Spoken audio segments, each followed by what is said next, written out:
Hello, everybody. Beautiful day. Beautiful, beautiful day. Amazing. It's amazing. Every day is amazing. If you're on the right position. Now, let's talk about the war.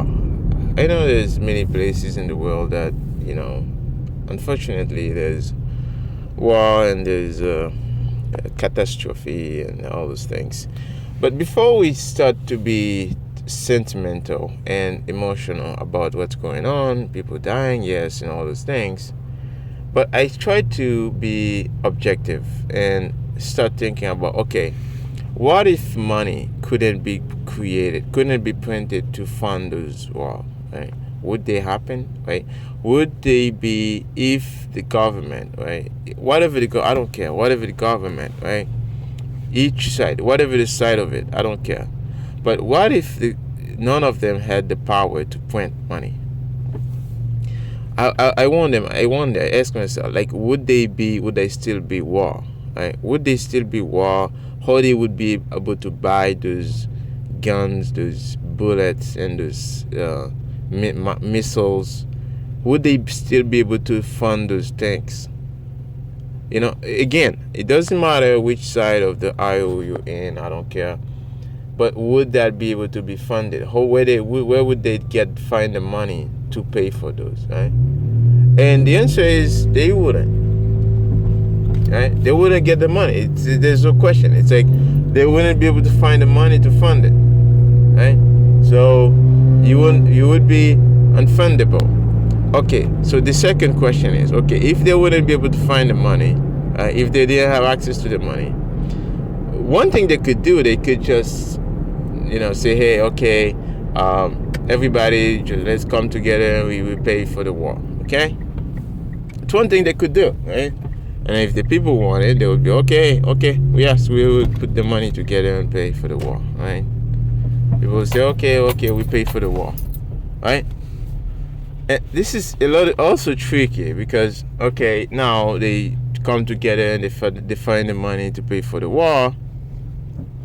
But now, okay, but this cannot continuously. So they have to always come to the people and ask for the war. But now the people will be poor because in a war situation, right, the money, right, if people only pay first time, right, and then they get poor, they're not gonna keep paying for the war a second package, so many packages, right? Because they know they're getting poor. Like, what do you think? You think the people are gonna give their money instead of feeding their kids? You think they're gonna pay for your war, right? Sometimes they don't even know, they don't even have any interest in. They're not gonna pay for that. So this is where it comes down to. Fiat money is the reason of all evil, of all war in the world, because they can be printed to fund the banksters, and the banksters, they can take that money to fund the war. You see, so this is the problem here. Like, all of us think we are in democracies and we are in free world, free market. It's not. Like, it's not a free market. It's like they can print it anytime they want. It's like you're not in a free market.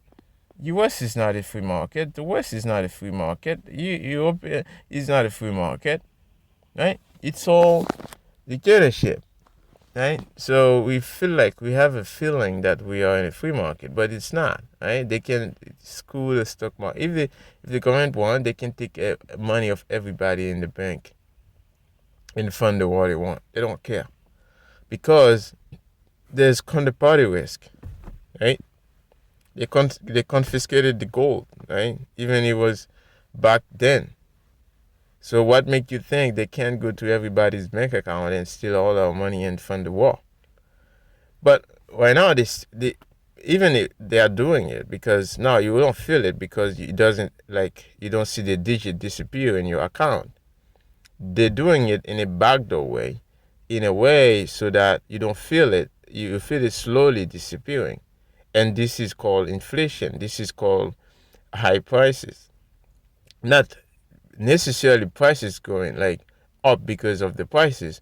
It's because the value of the dollars are going down because they are worthless, because they are duplicated them so much. They are being duplicated so much. So people don't realize that. How much money is going to the banks to save the banks?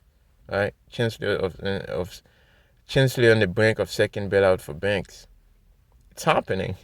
It's so funny, like because it's so like obvious. Like it's happening so much, and people don't really pay attention. They don't get it. It's like, no, it's happening every day now. Like how much money is going to those banks because they are losing money. They don't have the money. But this is it, guys. Like before you start to be emotional about, oh yeah, all these things are happening. I get it. Like I don't like when to see people dying. I don't like to see all those evil things happening. And this is why when we need to put an end to funding of the fiat money. When you're using the fiat money, you're funding these activities. You're funding the war indirectly because your money, because of the fact that your energy, your time is stored in that, right? So it can be stolen. It can be slowly taken away to transform into guns, into missiles, into firearm and all those things, and tanks, right, to go kill other people. I don't care which side, any side. It doesn't matter. It could be in the Russian side. It can be in the Ukraine side. It could be in the Israel side. It could be in the other side. I don't care. Whatever the side it is, right? And the beauty on Bitcoin is it cannot be printed to fund any of those things. And the other amazing thing about Bitcoin is that, and the other thing that one thing I think that could be a risk in Bitcoin is if those EDF take those people money and holding them for them, because people, this is a problem. The evil is like people refuse to take their own responsibility. So they outsource that to companies like BlackRock and like completely evil. You have companies like, because they're not like, with the fact that they're evil, it's like because people let them be evil. Okay, if everybody withdraw from BlackRock, they don't have the much power on the economy anymore, right? So we need to start to think about educating the masses about how to take their own self-custody. Even it would be better, let's say, if you have multiple companies at least holding, like, the instead of having one massive company, it would be better if we have like multiple companies at least, right? So anyways, I just wanted to leave it there, guys, and just take your own self responsibility. At least if 99%, let's say 90%, let's say 90% of all bitcoins are being held by their owners, we will still be okay, right? Because the 10%, even if it's non-custodial, at least this 10% is not that much of the market cap. It can't move it cannot have that much effect. It doesn't have that much, purchasing power relative to the global economy, right? So yes, it would be a lot. It would be a lot, but you wouldn't be able to be to be sent for a war and stuff like that. Anyways, I just wanted to just throw those two satoshis out there. I think it would be interesting to just talk about, and I thought he would find some value in it. Like, I try to stay away from this commenting about the war and anything. I don't want to be like any talk about war. I think it's all evil and all bad things. I don't care whatever the side is. And the peaceful thing is you can peacefully exit to Bitcoin. Bitcoin is a peaceful evolution. You can peacefully convert your time and energy into Bitcoin so that you don't have to talk to anybody, right? You just have peacefully. So peaceful evolution. Anyways, I'll see you guys again. I love you all. Show me some value back. If you like, subscribe, comment. This was Spike Over.